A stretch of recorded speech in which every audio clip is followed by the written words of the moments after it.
थोड़ा नीचे कर लो, थोड़ा नीचे कर लो। सर, आज राज्यपाल महोदय को आप ज्ञापन देने के लिए आए हैं सर, किन किन विषयों पर ज्ञापन सौंपा है सर और क्या चर्चा हुई है सर? जो मुख्य मामला है वो है परचेज सेंटर का।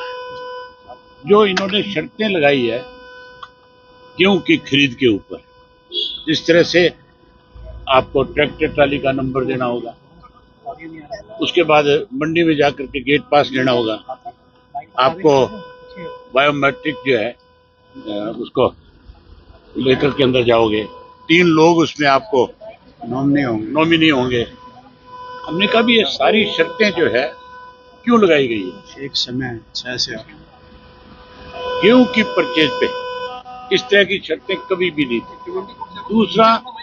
दूसरा जो मंडियां थी, जो सेंटर बने हुए थे, परचेज सेंटर जिनको फोकल पॉइंट भी कह देते हैं, वो सारे के सारे लाइसेंस जो है इन्होंने, मुख्यमंत्री ने हमें आश्वासन दिया था कि मैं सारे लाइसेंस रिन्यू करवाऊंगा और परचेज सेंटर ज्यों के त्यों रहेंगे। आज की तारीख तक कोई मुख्यमंत्री की तरफ से जवाब नहीं आया, जो आश्वासन दिया उसको अब तक पूरा नहीं किया।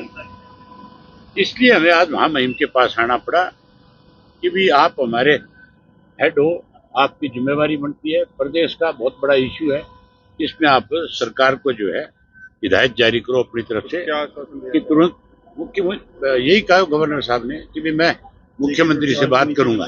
मैंने बहुत खुल करके उनको कहा, मैं बोला मुख्यमंत्री से बात करने की बजाय आप कूलर को कहोगे तो और ज्यादा अच्छा रहेगा, क्योंकि मुख्यमंत्री तो नाम का है, डमी है। ये तो केवल दिखाने के लिए क्या रखा गया है हमारे हरियाणा प्रदेश में कि भी हमने एक मुख्यमंत्री दे रखा है आपको। मुख्यमंत्री तो अगर इस पे कोई कार्रवाई करते तो जिस दिन हमने उनको ज्ञापन दिया था 12 मार्च को, उसके बाद उन्होंने हमें आश्वासन दिया था, तो फिर अब तक इस पे फैसला ले लेना चाहिए था, जबकि 1 तारीख से तो परचेज शुरू हो जाएगी। 1 से परचेज शुरू होगी तो फिर किसान के सामने दिक्कत आएगी कि नहीं आएगी? इसमें सर सरसों की खरीद हमने देरी जो हुई है उसके चलते किसानों को हमने सरसों वाला इश्यू भी महामहिम के सामने रखा कि जो सरसों एमएसपी पे खरीदनी चाहिए थी वो आज किसान को सस्ते में बेचनी पड़ रही है। 600-700 रुपया क्विंटल का नुकसान है उसका, और सरकार जो है उसको खरीदने की बजाय सस्ते पे बेचने पे मजबूर कर रही है।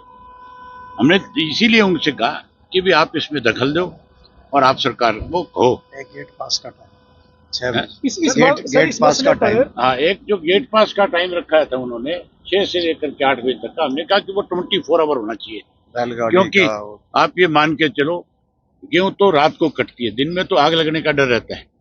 रात को गेहूं कटती है, रात को ही ट्रालियां भर करके सीधी मंडियों में आती है और रात को ही पूरी रात कमाईने चलती है। तो किसान को अगर रात ट्राली खड़ी रखनी पड़ गई तो जो कमाईन वाला है वो कमाईन बंद कर देगा, उसका काम ही नहीं चल सकता।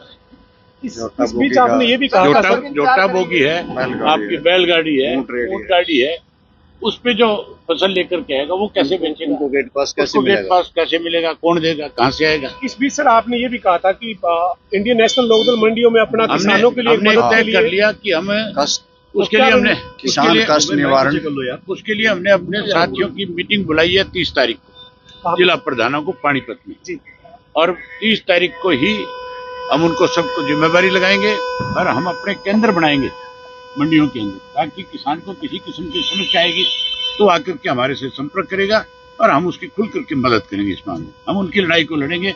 आज फिर मैं आपके माध्यम से सरकार को इस बात के लिए चेताना चाहता हूं कि या तो तुरंत फैसला ले सरकार इसके ऊपर, तुरंत लाइसेंस जारी करे आड़तियों को, और परचेज सेंटर जो है उनको चालू किया जाए।